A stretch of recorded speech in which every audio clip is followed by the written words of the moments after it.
I like rap. I like all of it. I like old school. I like some of the stuff that's out now. I do. Not all of it, but I like some of it. I dig a lot of it.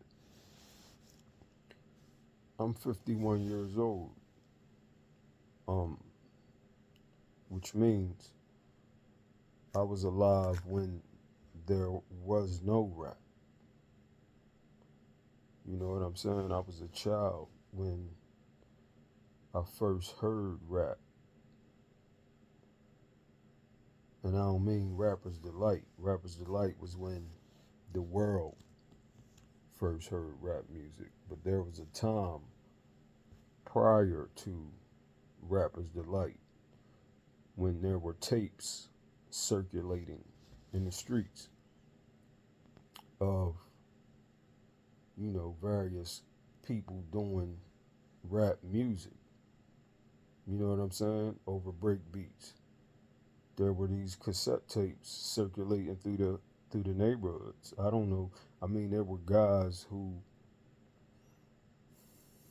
were a little more worldly, who, traveled to New York and hung out, and they came back and they bought these tapes with them, and they would circulate, you know, in the streets. You know, somebody would make a copy and share it with their homies, and they'd make a copy, and people would make copies of these tapes, and before you know it, every neighborhood, at least somebody had a copy of one of these tapes, whether it was Cold Crush or, you know, Treacherous 3. And then you had the local guys who emulated what they heard on those tapes. They did their own version. So we had local guys like MC Shamar, who he's the first person I knew, like, personally, that rapped. And we talking early 80s when I heard Shamar, who lived right up the alley from me. And Shamar was cool. Cool. You know what I'm saying? Always dressed fly. And he was actually rapping. And I was like, wow. That was the coolest thing ever. Like, he was the only person I knew who could rap other than the guys we were hearing on these tapes. So I seen the birth when it was just, the kids in the neighborhoods, the kids in the streets who were aware that this new form of music was even happening. The adults were clueless. They didn't know this shit even existed. And slowly but surely um it started to come to the surface, so to speak. When they would have block parties and the Black Expo promotions in Memorial Park, you would hear mainly instrumentals, you know, but then you started to hear more rapping. You know, a lot of it was Sugar Hill. You know what I'm saying? Shout out to Sylvia Robinson,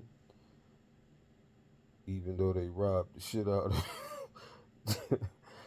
the people they signed, but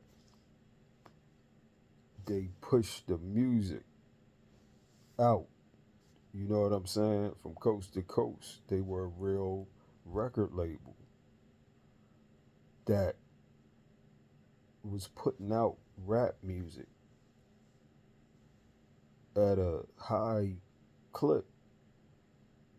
And this was before it was even um, commercially accepted by the masses. We already had bought in the hood. We bought in. This it was official way before uh, popular culture got a hold of it. You know, prior to that, it was just noise. I recall when they wouldn't even play rap on the radio. Rap was like, it was like the worst thing to the adults when I was growing up. Like, you even had radio stations that promoted the fact that they did not play rap. They would have what was called the no rap work day. Can you imagine that? The no rap work day, which was a selling point to make the adults, tune into that station like, oh, they don't play rap. Oh, this is my station. I don't want to hear that. The adults didn't want to hear it, so rap came a long way. Rap music. I don't know when it started becoming hip hop or when that term even came um, into play as far as describing the art form. But man, I've seen it grow. You know, the birth of Run DMC, Sucker MCs,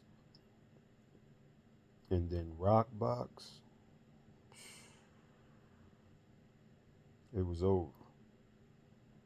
When you heard that intro, Run, Run, DMC, man, it was over. Everybody had turntables and mixers and big speakers, big PVS speakers and mixers, equalizers and man, what a time.